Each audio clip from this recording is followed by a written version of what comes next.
नमस्कार दर्शक बंधु, एही 8टी कथा को सदा सर्वदा गुप्त रखंतु, काहा आगरे प्रकाश करंतु नहीं। जदि एमिति करिबे आपण ही हैरान रे पड़िबे। प्रथम कथा हेउची आपणकर आर्थिक अवस्था विषय केबे काहा आगरे प्रकाश करंतु नहीं। आपणक पाखरे केते अर्थ अछि, आपण मासिक केते रोजगार करुछंती, एसबु कथा को आपण सदा सर्वदा गुप्त रखंतु। कारण मनीष जेते सुंदर हेउ, जेते सरल हेउ, तार मन मस्तिष्क को उपयोग न करिब, तार साधारण ज्ञान को उपयोग न करिब, तेबे समाज रे थिबा कुटिल लोक माने फायदा नेबे, हैरान रे पकाइबे। बेले बेले निजर लोक माने भी ईर्षा करिथांती। सेथिपाई निजर आर्थिक परिस्थिति को विषय काहाकू कुहंतु नहीं।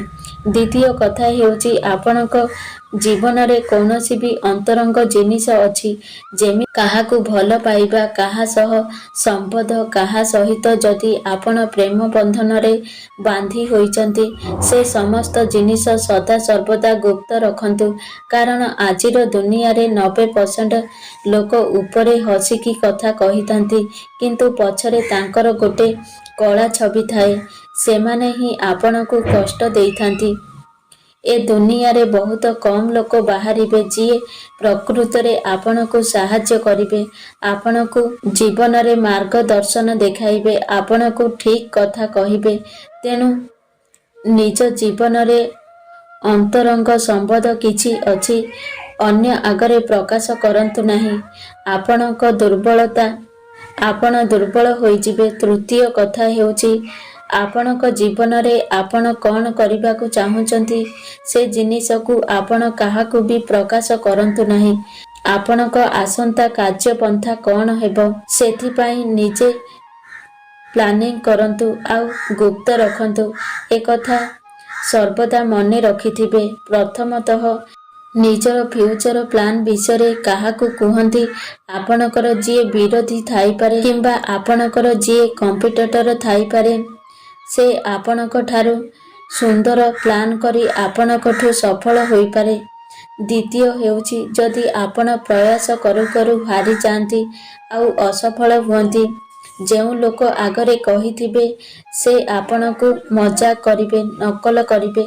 काहेकि ना ए दुनिया रे आपण जहा भी किछि करिबे, लोक माने किछि ना किछि निश्चय कहिबे। चतुर्थ हेउची निजर भूल बा निजर दुर्बलता प्रत्येक मनुष्य भितरे थाए, एहाकू काहा आगरे प्रकाश करंतु नहीं।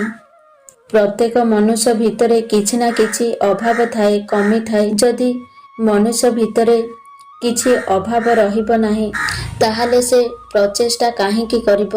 तेणु आपणकर जदि किछि दुर्गुण अछि, किछि भूल अछि, ताकू अमूल्य कहानी माध्यम रे सुधारंतु। काहा आगरे ए जिनिस को प्रकाश करंतु नहीं। ए दुनिया रे लोकंकर काम हेउची अमृत हांडी रे विष पकाई देबे। आपणकर 100टा गुण थिबो, केही देखिबे नाही, किंतु आपणकर गोटिए छोटिया भूल को सारा संसार मने रखिथाए, आउ आपणकू सबु बेले सेही भूल को कहिथांती। आपण लज्जित हुअंती, अपमानित हुअंती। लोके भूली जिबे आपणक भितरे कौन अछि, किंतु सेही गोटिए खुण को बाहर करिबे। केबे भी निजर खुण को काहा आगरे कुहंतु नहीं। निजर दुर्बलता काहा आगरे प्रकाश करंतु नहीं। पंचम हेउची जदि पारिवारिक कथा किछि अछि, ताकू काहा आगरे कुहंतु नहीं। चेष्टा करंतु मिलित हिसाब रे समाधान करिबा पाई। जदि निजे समाधान करि पारंती नाही, तेबे ज्ञानी लोकंकर साहाय्य नेई समाधान करंतु। सबुआडे डेंगुरा पिटंतु नाही। षष्ठ हेउची दान। मनीष जेतेबेले दान करिथाए, सेतेबेले सबुआडे डेंगुरा पिटी थाए। दान करिछि बोली समस्तंकु कहिथाए, मु दान करिछि।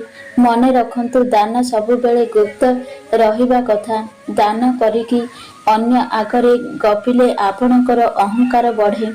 आपण जेतिकी भी दान करिछंती बा साहाय्य करिछंती, तेबे ताकू भूली जांतु। से दान गोटे विराट कर्म रे परिणत हेबो। आपण जदि विराट कर्म करी अहंकार जोड़ी देले, प्रदर्शन करिले, ତାକୁ ସମସ୍ତଙ୍କ ଆଗରେ କହି ବୁଲିଲେ ମୁଁ ଏହା କରିଛି ବୋଲି ସେଥିରେ ଟିକେ ପୁଣ୍ୟ ମିଳିନଥାଏ। ସଦାସର୍ବଦା ଦାନ ଗୁପ୍ତ ରହିବା କଥା। ଆପଣ ଯଦି ଜୀବନରେ ସୁକର୍ମ କରିଛନ୍ତି ସେ ଶହ ଶହ ତୁଣ୍ଡରେ ନିଶ୍ଚିତ ଭାବରେ ବାଜିବ। କହିବା କିଛି ଆବଶ୍ୟକ ନାହିଁ। ତେଣୁ ନିଜର ସୁକର୍ମକୁ ସଦାସର୍ବଦା ଗୁପ୍ତ ରଖନ୍ତୁ। କାହା ଆଗରେ ପ୍ରକାଶ କରନ୍ତୁ ନାହିଁ। ସପ୍ତମ ହେଉଛି ଆପଣଙ୍କର ବୟସ ଓ ବ୍ୟାଧି। ଆପଣଙ୍କ ଶରୀରରେ କୌଣସି ସମସ୍ୟା ଅଛି ବା ରୋଗ ଅଛି, ଆପଣ ଯଦି ସବୁବେଳେ ଆପଣ ଯଦି କହି ବୁଲିବେ ତାହା ଦୁଇଗୁଣ ବଢ଼ିଥାଏ। ସେ ବ୍ୟାଧି ବା ସମସ୍ୟା ବିଷୟରେ ଆଲୋଚନା କରିବା ଦ୍ୱାରା ଆପଣ ତାକୁ ଶକ୍ତି ଦେଉଛନ୍ତି। ତାହା କେବେ ବି ଆପଣଙ୍କ ଶରୀର ଛାଡ଼ି ଯାଇନଥାଏ। ଯଦି ଶରୀରରେ କିଛି ସମସ୍ୟା ଅଛି ତାକୁ ଚିକିତ୍ସା କରନ୍ତୁ, କିନ୍ତୁ ସମସ୍ତଙ୍କ ଆଗରେ କହି ବୁଲନ୍ତୁ ନାହିଁ। ଯେଉଁଠି ଆବଶ୍ୟକ ସେଠି କେବଳ ପ୍ରକାଶ କରନ୍ତୁ। ବୟସ କହିବା ଦ୍ୱାରା ଆପଣଙ୍କ ମନ ମସ୍ତିଷ୍କରେ ଗୋଟିଏ ଦୁର୍ବଳତା ସୃଷ୍ଟି ହୁଏ। ଆପଣ ମାନସିକ ଅବସ୍ଥା ହିଁ ଆପଣଙ୍କ ଶରୀରକୁ ପରିଚାଳିତ କରେ। ବୟସ ବାରମ୍ବାର ବଢ଼ାଇକି କହିବା ଦ୍ୱାରା ଆପଣ ମାନସିକ ଅବସ୍ଥା ଆପଣଙ୍କ ବିଚାର ସେମିତି ସୃଷ୍ଟି ହୁଏ। ଆପଣଙ୍କ ଶରୀର ମଧ୍ୟ ସେମିତି ଧୀରେ ଧୀରେ ଦୁର୍ବଳ ହୁଏ। ଏହା ଅତ୍ୟନ୍ତ ଗୁରୁତ୍ୱପୂର୍ଣ୍ଣ ଜିନିଷ। ଆପଣ ନିଜେ ପ୍ରୟୋଗ କରି ଦେଖିବେ। ଅଷ୍ଟମ ହେଉଛି ନିଜର ପ୍ରଶଂସା ବା ନିଜର ଅପମାନ। ଏହା ସବୁଠାରୁ ବଡ଼ ଜିନିଷ ଅଟେ। ଏହା କେବେ ବି କହିବେ ନାହିଁ। ତାକୁ ସର୍ବଦା ଗୁପ୍ତ ରଖିବେ। ଯଦି ଆପଣ ସୁନ୍ଦର କର୍ମ କରିଛନ୍ତି, ଯଦି ଆପଣ ଯୋଗ୍ୟ ଅଛନ୍ତି, ଦୁନିଆ ତ ଆପେ ଆପେ ପ୍ରଶଂସା କରିବ। ଆପଣ କାହିଁକି ପ୍ରଶଂସା କରିବେ? କାହାରି ଆଗରେ କାହିଁକି କହି ବୁଲିବେ ମୁଁ ଏଇଆ କରିଛି ବୋଲି? ଈଶ୍ୱର ଆପଣଙ୍କୁ ଯେତିକି ସକ୍ଷମ ବନାଇଛନ୍ତି ଆପଣ ସେହି ହିସାବରେ କର୍ମ କରନ୍ତୁ। ଚାରିଆଡ଼େ ଆବଶ୍ୟକ ନାହିଁ ଅଯଥା ନିଜ ବିଷୟରେ କହି ବୁଲିଲେ ଲୋକମାନେ ପସନ୍ଦ କରନ୍ତି ନାହିଁ। ଯଦି କେହି ଆପଣଙ୍କୁ ଅପମାନ ଦେଇଛି ସେ ଅପମାନକୁ ମଧ୍ୟ କାହା ଆଗରେ ପ୍ରକାଶ କରନ୍ତୁ ନାହିଁ। ଯଦି ଅପମାନ କାହା ଆଗରେ ପ୍ରକାଶ କରୁଛନ୍ତି ତେବେ ଲୋକମାନେ ଚତୁର୍ଦିଗରେ ଘୂରି ବୁଲିବେ।